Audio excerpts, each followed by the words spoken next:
So at the 2021 Olympics here in Tokyo, I was in the Olympic Village and I wanted to share the story where they had a driverless robotaxi.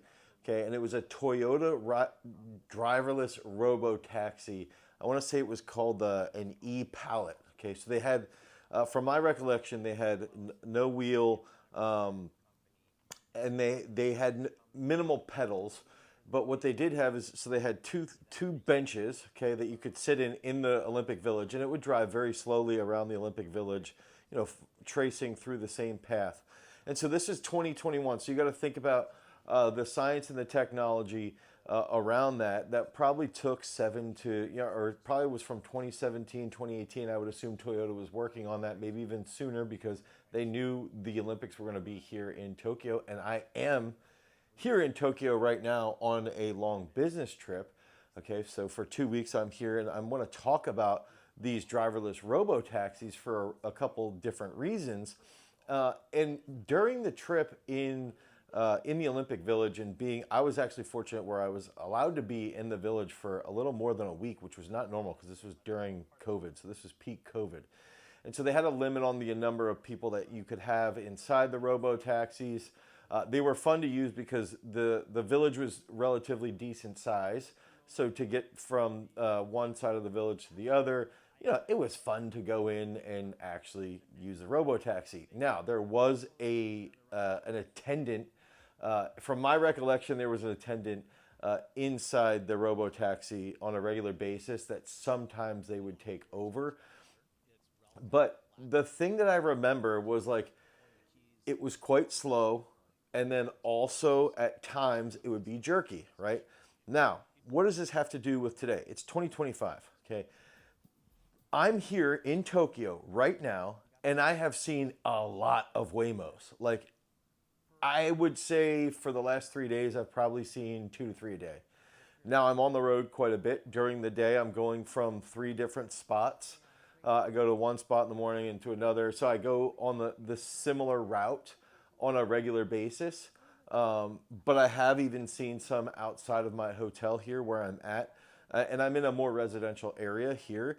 And so the reason I'm bringing this up is that now we went from these robo taxis that you would have going about 10 to 15 maximum, 10 to 12 miles an hour, to now you have a Waymo that is mapping the streets and getting configurations. And also the big factor here is in the biggest city in the world, the traffic is very bad here. Okay, like really bad. Not even, this is why public transportation is definitely the answer when you look at a country or a city like Tokyo. Now, what does this mean? Okay, I want to bring up some financial aspects, and I want to talk about companies and what they're going to be doing with this. And the reason why I'm finally tying this all back together is that when we're looking at this and when we're looking at what is happening with Amazon, Amazon just released Zoox. Okay, so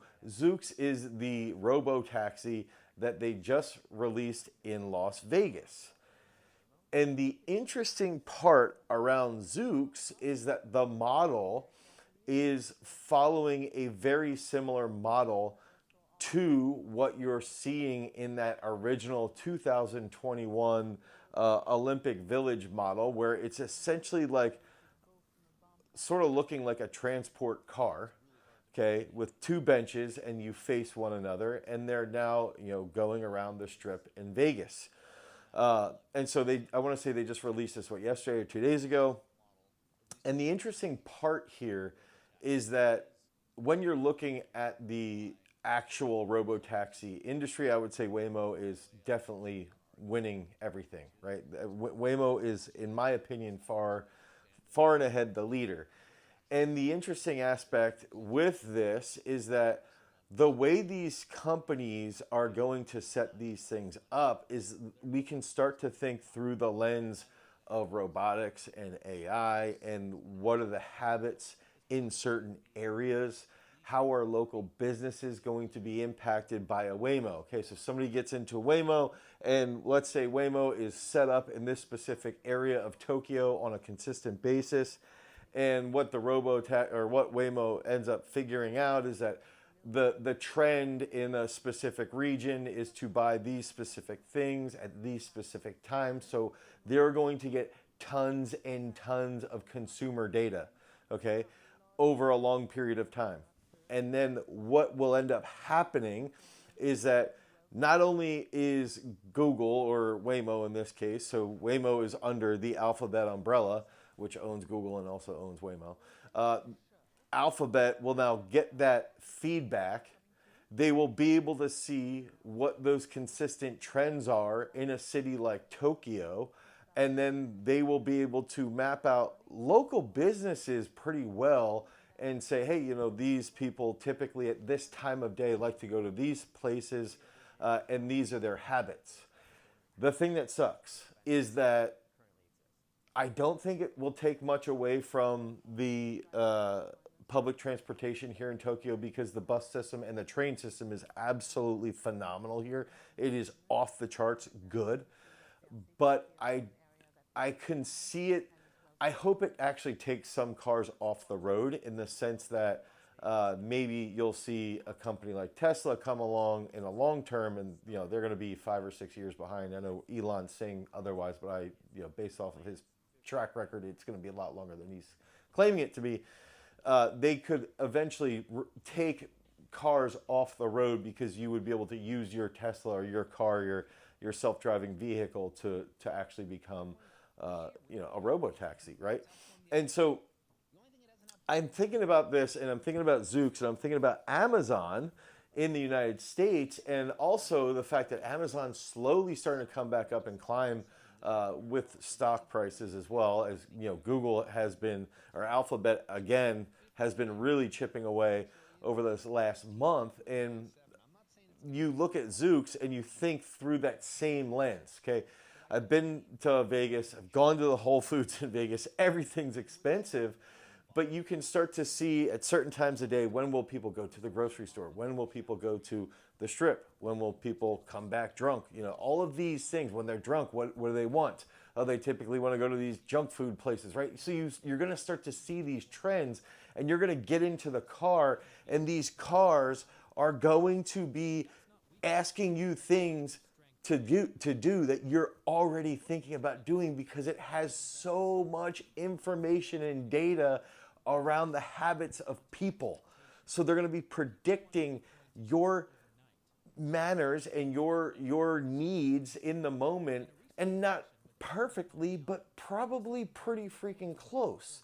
And so when you see a Waymo here in 2025, and you see it driving down the street normally, and I'm thinking back to 2021 when I was here in Tokyo, comparing this Waymo to the Toyota driverless car back in 2021, it's a world apart, and that was only 4 years ago.